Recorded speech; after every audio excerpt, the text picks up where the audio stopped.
Okay, so anyways, back to the equity thing of all the preposterous and idiotic ideas. So first of all, to make gender equity across every dimension of an organization, you have to assume that men and women have identical interests and temperaments, and that if they don't, the state should intervene to bloody well ensure that they do, which is something for all you women to figure out, because now there's many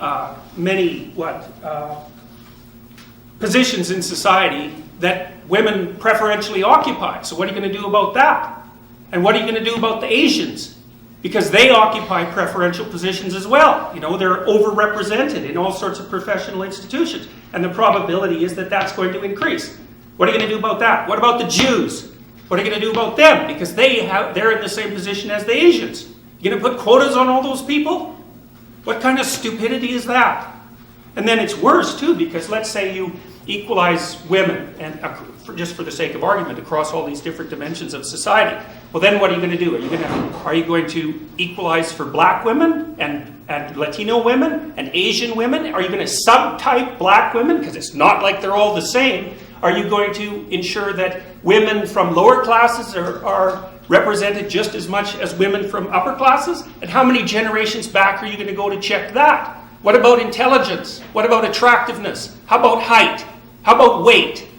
So the problem with the fractionation by group identity is that it's endless.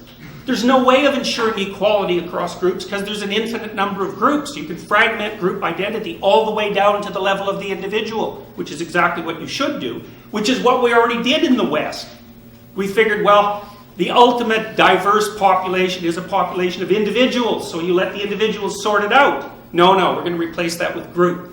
Well, what that means for the bloody social activists is that they'll be able to play this game forever because you can continually fractionate group identity ad nauseum, and so the system will never be equal.